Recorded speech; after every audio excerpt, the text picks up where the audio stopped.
Tukomyewo zimba ensi yo ng'otunula gye tuva ne gye tugenda. Katuyiteko munyonyo katono. Anti tuli 2024 twetaaga Uganda ebeera etya. Commonwealth Conference y'aba speakers yabaddewo yaguddwawo. Alani gwe mubaka nsookeremu. Tugenda gifunamu tutyo. Kuba omanyi natunuulidde Mr. President mu kugulawo era alina bwe yalidde mu ttama ku ludda lw'abazungu wali. N'abagamba nti bwe muba mwagala tubawa ekitiibwa naffe mutuwa ekitiibwa. Bwe muba mukkiririza mu human rights temulowooza nti ze mulina eyo naffe ze tulina okuba nazo. Naga we sovereign state mutuleke tukole ku nsonga zaffe nga nammwe bwe tutabalagira kukola ku zammwe nga tuli mu Commonwealth. Bwetyo tunatambula tufunamu tutya Commonwealth. Neeyaza nnyo honorable mpozi awo wennyini in fact parliament zonna ezafugibwako amatwale ezaali amatwale ga Bungereza kikwewuunyisa ate bennyini abaatufuga oba oliawo abaali gye twayite abo bennyini nga sipiika waayo teyasobodde kujja basindise delegation nawe Australia teyazze ne Canada teyazze ngabo nga bibakulu abakyali nayo bakkiriza nti Bungereza ye mukama waabwe leero balina prime minister tebaba na president nga beekwasa etteeka oba oliawo lye twayisa eri ku nsonga ya homosexuality era ndowooza ne mwami Museveni ensonga lwaki yavuddeyo najja n'akyogerako mu mbeera efaanana bwetyo naye mu byonna bw'oba weegendereza ffe ng'abamu ababaka era tukyalina okukukkuluma olwaleero nti nga wanaabaawo convergence bwetyo efaanana bwetyo nga munaabamu omukulembeze w'eggwanga abaka ba parliament ffenna tulina kukebezebwa covid okugenda okwatendinga era abamu ffe tetwasobodde kubeerayo olw'ensonga nze nava mu constituency budde nga bugenze naye kate tosobola kujja atendinga. Is that the reason honorable Muwada yankuba nawuliddaga nti bamututte bubi nnyo? Exactly, nange Muwada nagezaako munoonya naye ekirungi tusobola okusinkana obudde bwonna okumanya ekituufu bwakyo naye nze nga nze saaliyo naye ng'ensonga yeeyo nti nava mu constituency already ng'enkya yakubeerayo naye nga sobola kwatendinga kubanga sikebeddwa COVID-19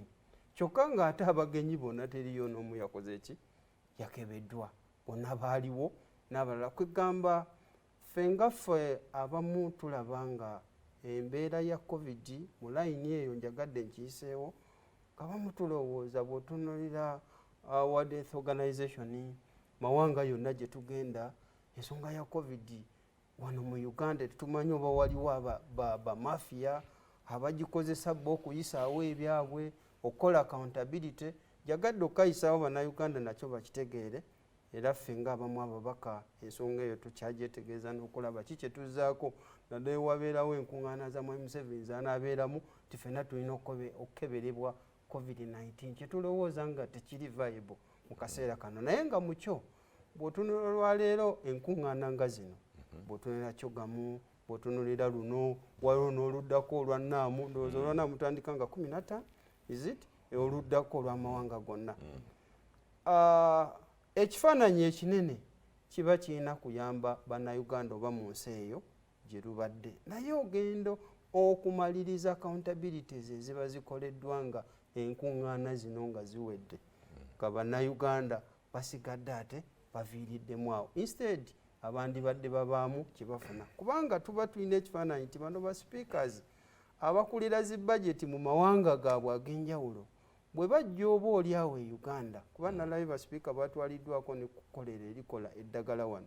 erya Oweekitiibwa Katongole mu ggwanga lyaffe erya Uganda nti basipiikers abakulira zi budget abakulira zi parliament mu mawanga ag'enjawulo oba olwo baddayo ne balaba ebiriyo ne balaba n'eggwanga oba olwo basobola okuli advocatingira bannayuganda ne bafunamu but nakyo sense at the end of it enkuŋŋaana zino nga ziwedde ate omaliriza omwewo w'omusolo nga yafiiriddwa kubanga byonna nga ye mwabirabye tewaliyo yatunze nteze oba tewaliyo yakutte mu nsawo ye wabula ensimbi za munnayuganda ensimbi z'omwewo w'omusolo mu kaseera olinga atugamba mu 2024 Uganda enkuŋŋaana ezo tetuzeetaaga of course twandizeetaaze naye mu kiseera kino olwaleero nga Mwai Museveni ne banne nga bali obaoli omukulembeze obugenda maaso mu ggwanga lyaffe omaliriza ekyo ekyandiyambye bannayuganda kiyambye ba individuals ekyandiyambye eggwanga lyonna kuba nkubuulidde olwaleero olukuŋŋaana gye lwatudde ku wooteeri ya Sudil tubicomplainizeko mu parliament biseera tuyisa supplementary budget sente ne zigenda mu kuzimba conference center Munyonyo sente mpitirivu naye nga bw'okebera accounts za Sudil oba za Munyonyo resort eyo bakola losses buli mwaka naye nga wagendayo ensimbi za munnayuganda empitirivu ennyo ensimbi z'omuwoomusolo omuntu omunaku ow'ekkalamojja omuntu omunaku ow'ennakaseke so namukyo ekifaananyi kyeyo kyenkusiigira tizina enkuŋŋaana zandiyambye amawanga nga gano naddala amankuseere naye challenge weeri nti guba mugano gw'aba few individuals nga Ejiji bwe yagamba nti eggwanga tuli mu miliyoni 460 n'okusoba naye emitwalo 3 gye gigabana ebyobugagga by'eggwanga lyonna ebyo batuula ku mmeeza lipooti ya Ejiji bwegamba so kati zandiyambye naye zimaliriza teziyambye bannayuganda okutwaliza wabula ziyambye ba individuals